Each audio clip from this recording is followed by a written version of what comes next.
Jadi kalau kita sholat maghrib, usolli fardol maghrib. Sholat isya, usolli fardol isya. Kalau kita sholat subuh, usolli fardos subhi. Kalau kita sholat sunnah, usolli sunnatal witri.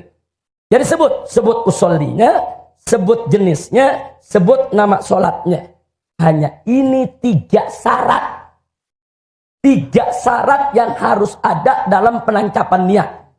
Jadi nggak usah repot-repot pakai mustaqbilal kiblati, arba'a raka'atin dan seterusnya. Enggak, fokus saja.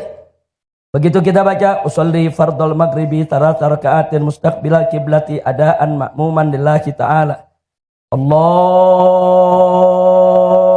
Akbar. Ketika kita baca Allah, hati kita, akal pikiran kita hadirkan. Kalau kita sholat maghrib, hadirkan. Ingat, usolli fardol maghrib. Usolli fardol maghrib. Usolli fardol maghrib.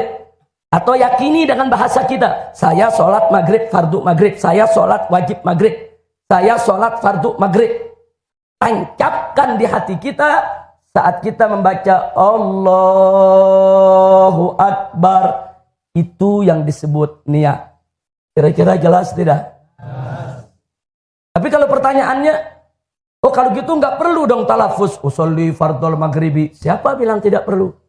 Dalam mazhab Syafi'i mustahab, disukai. Nah pertanyaannya, kenapa disukai? Sebab dengan kita melafazkan niat, kita sedang menuntun hati. Hati manusia ini selalu bergejolak. Hati manusia ini bulak-balik.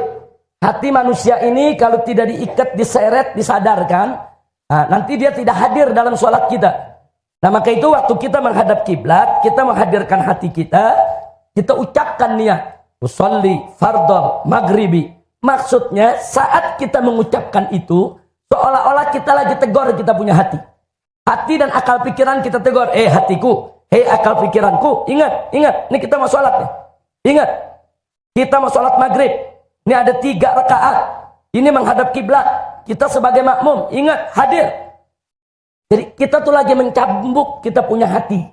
Kita mencambuk kita punya akal pikiran. Hadir kau dalam sholat.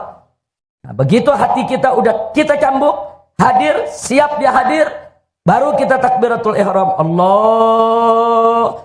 Kita hadirkan. Usolli fardol maghrib. Ada di akal pikiran kita, ada di hati kita. Bahwa kita sholat fardu maghrib. Atau bahwa kita sholat sunnah tarawih.